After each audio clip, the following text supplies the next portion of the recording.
नमस्कार, मैं डॉक्टर रचना मेहता आज आपको बीए फर्स्ट ईयर का एक बहुत ही महत्वपूर्ण टॉपिक पढ़ा रही हूँ और वो है राजा हर्ष या हर्षवर्धन। अब अगर हर्ष को हमको समझना है तो पहले उसकी तत्कालीन परिस्थितियों को समझना आवश्यक है।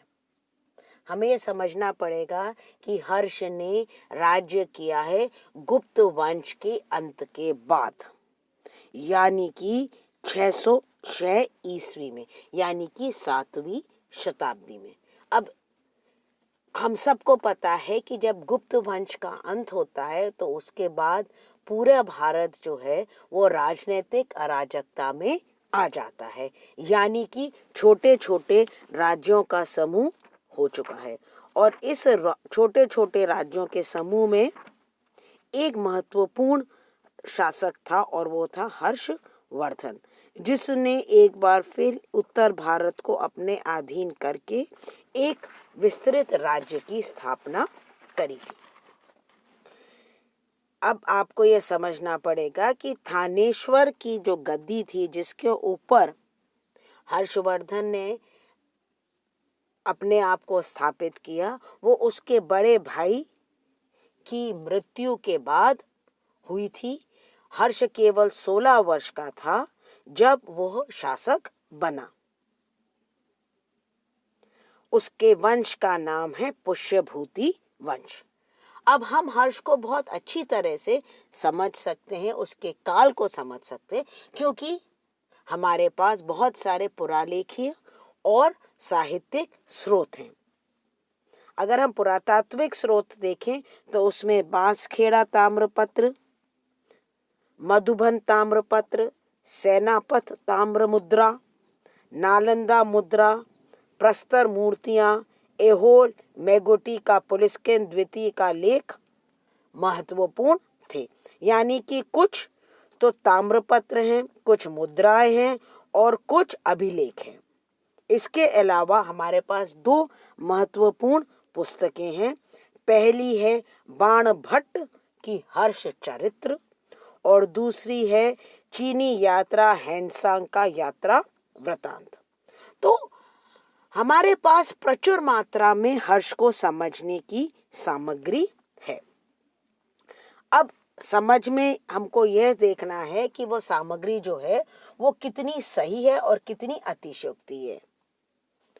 बाण भट्ट को आश्रय प्राप्त था, हैंसांग एक विदेशी था। तो इन दोनों को अगर हम की कंपैरेटिव स्टडी करेंगे तो हमें हर्ष के काल का बहुत अच्छी तरह से सही मूल्यांकन करने में सहायता मिलेगी। और दूसरा है पुरातात्विक सामग्री। ये जो पुरातात्विक सामग्री है इससे हमें समकालीन इतिहास को समझने का एक अलग दृष्टिकोण मिलेगा। तो इस प्रकार से हर्ष के प्रमुख स्रोतों को हमने पढ़ लिया। अब हम हर्ष का एक साम्राज्य विस्तार के ऊपर डिस्कस करेंगे।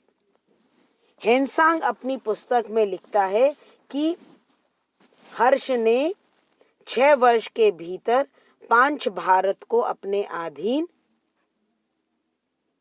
कर लिया था लगातार युद्ध से। पंच मंडल मतलब कश्मीर, पंजाब, दिल्ली, उत्तर प्रदेश, बिहार, पूर्वी बिहार, बंगाल, असम और उड़ीसा तक। बट ये थोड़ी ज्यादा अतिशयोक्ति हमें लगती है। मगर हम ये जरूर कह सकते हैं, अगर हम पुलिस्केन द्वितीय का अभिलेख पढ़े तो हम ये कह सकते हैं कि दक्षिण पथ पर आधिपत्य स्थापित करने का प्रयत्न हर्ष ने किया और नेचुरली इसका मतलब इनडायरेक्टली हम समझ सकते हैं कि उत्तर भारत पर उसका आधिपत्य था। हैंसांग ने लिखा है, हर्ष ने पश्चिम और पूर्व के दूरस्थ राजाओं को जीता। उसका अधिकार सुदूर देशों पर भी था। वह भारत का अधिपति था और उसका यश सुदूर देशों तक पहुंच गया था। मतलब अगर हम उसको थोड़ा अतिशयोक्ति भी माने तो ये तो हम मान ही सकते हैं कि उसके पास एक विशाल साम्राज्य था। अब इस विशाल साम्राज्य को चलाने के लिए उसने एक बहुत ही अच्छी प्रशासनिक व्यवस्था करी थी। इसमें सब पहले हम ले लेते हैं केंद्रीय शासन। केंद्रीय शासन में राजा का जो स्थान था वो सर्वोच्च था। उसको बहुत सारे उपाधियां थीं उसके पास, जैसे परम भट्टारक, महाराजाधिराज, परमेश्वर, एकाधिराज, परम देवता, चक्रवर्ती।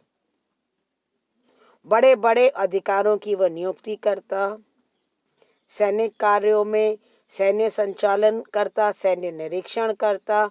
वह सर्वोच्च न्यायाधीश था और हर्ष अशोक की तरह धार्मिक आदर्शों और भावनाओं को प्रस्तुत करता था। इसके साथ साथ उसकी सहायता के लिए उसके पास एक मंत्री पद परिषद भी थी। इसका उल्लेख बाणभट्ट और हैंसांग दोनों ने ही किया है। प्रभाकवर्धन की मृत्यु के समय उत्तराधिकार तथा ग्रहवर्मन की हत्या के उपरांत राज्य संचालन के प्रश्नों पर मंत्रियों ने मंत्रणा की थी। इन मंत्रियों के जो सचिव होते को सचिव या अमात्य कहा जाता था। हर्ष का प्रधान सचिव भांडी था और संधि विग्राहक अवंती था। सिंहनाथ उसका सेनापति था। स्कंदगुप्त हर्ष का एक दूसरा योग्य मंत्री था जिसे कटुक कहा गया है। मतलब बहुत डिटेल में इसके बारे में हम चाहें तो पढ़ सकते हैं। उसके बाद हम देखें तो उसकी जो राजस्व व्यवस्था थी, हम सब जानते हैं धन पर ही प्रशासन चलता है, बिना धन के कोई कार्य नहीं हो सकता। तो धन के जो प्रमुख स्रोत थे उसके बारे में हम पढ़ सकते हैं, जैसे उद्रंग यानी कि भूमि कर, उपरिक यानी कि उन किसानों से लिया हुआ कर जिनका भूमि पर स्वामित्व नहीं होता था, धान्य जो कि विशेष अनाजों पर लगाया जाता था, हिरण्य जो खनिज पर लगाया जाता था, शारीरिक श्रम या जिसे हम बेगारब कह सकते हैं, न्यायालय शुल्क और अर्थदंड, ये प्रमुख कर थे जिनके द्वारा राजा को आय मिलती थी। अब इसके बाद हम देखते हैं कि सेना और पुलिस महत्वपूर्ण विभाग थे, क्योंकि जब राज्य का विस्तार हुआ स्पेशली पूर्व और दक्षिण की तरफ, तो व्यापार की दृष्टि से जलमार्ग भी जोड़े गए और कई सड़कें भी निर्माण हुआ। तो उन सब की सुरक्षा के लिए आवश्यक थी। हर्ष के पास एक विशाल स्थायी सेना थी जो लगभग 6 लाख की थी। कुछ बोलते हैं कि 1 लाख अश्वरोही और 60,000 हाथी थे। अस्थायी सैनिक भी थे। पदत्त, अश्व और गज और रथ इनका उपयोग किया जाता था। पुलकेशिन का जो एहोल अभिलेख है उसमें हाथियों के प्रयोग के बारे में बताया गया है और नौसेना का भी उल्लेख हमें मिलता है। हर्ष चरित्र में कई प्रकार के अस्त्र और शस्त्रों का भी वर्णन हमें मिलता है। पुलिस जो डिपार्टमेंट था वो रात में पहरे देने वाले का भी कार्य करते थे और जो अपराधी थे उनको पकड़ने का भी वो कार्य करते थे। इसके अलावा जो दूसरा जो महत्वपूर्ण विभाग था वो था सार्वजनिक कार्य का विभाग। अशोक के भांति हर्ष ने भी बहुत परोपकार कार्य किया था। प्रजा को सुखी बनाने के लिए उसने सड़कों का जाल बिछाया, मंदिर, चैत्य, विहार और स्तूप बनवाए, सड़क पर कुछ कुछ दूरी पर धर्मशालाएं का निर्माण किया, शिक्षा पर उसने बहुत खर्च किया, विद्वानों को पुरस्कार किया, नालंदा विश्वविद्यालय को उसने आर्थिक अनुदान दिया और प्रति 5वें वर्ष प्रयाग में जो मेला होता था उसमें वो दीन दुखियों को अपार संपत्ति दान में देता था। तो इस प्रकार से